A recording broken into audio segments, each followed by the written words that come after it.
The skyline in this inner-city neighborhood of Syracuse, New York is pierced by the spires of a red brick building, crescents having replaced crosses, staring toward the heavens. This building is now known as Masjid Isa ibn Maryam, or the Mosque of Jesus, Son of Mary. Until 4 years ago, it was called the Holy Trinity Church. Walk inside and a verse from the Quran engraved in wood reads, "Allah will forgive everyone, regardless of their sins." I always say that these walls were waiting to hear the Quran for 100 years, and that's kind of the sense I had right from the very beginning.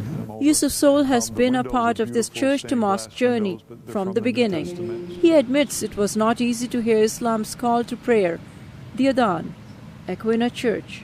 There are some people who were very angry and upset. People who I never saw before were angry at me personally, because people put me a little bit in front, being an American. Built in the early 20th century, Holy Trinity served a growing population of German and Italian immigrants. Many were baptized, married, and buried there. But changing demographics doomed Holy Trinity. Parishioners moved from the city to the suburbs, replaced by a new wave of immigrants and refugees, many of whom were Muslim. We broke bread with many different groups, and eventually they were at peace and at ease with the idea of this becoming a mosque. In 2010, the Roman Catholic Diocese of Syracuse closed the church as part of a regional reconfiguration. Although others were willing to pay 3 times the price to turn the church into a bar, it was sold to a Muslim group for much less money, so God could still be worshipped in a house of God. And then the rehabilitation of the building started. Pews were removed, its wood used to fix the floor. Thousands of crosses on the walls were redesigned or painted over. The crosses on the spires were replaced and saved as precious reminders of the building's past. We still need to raise some funds and replace those lights because it is a bit dark in here.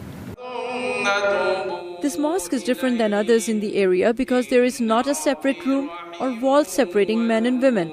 There is no designated imam or a person to call for the prayers. The idea is the mosque belongs to everyone and anyone can call for or lead the prayer.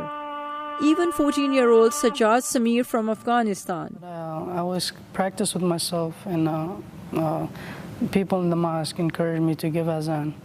And I started giving azan for like a few days. Refugees from several countries live near this mosque, but it serves a community beyond just the Muslims. So they really do see themselves as serving the entire neighborhood, from a food pantry open to all, to picnics and summer events and other things. So they really are wonderful community partners who want to serve the entire community, not just the members, the Muslim community locally. Yusuf Soul says, do not believe everything you see in the media because contrary to some perceptions, America has an incredible amount of welcoming people who embrace diversity and love people for who they are. Sabah Shah Khan, VOA News, Syracuse, New York.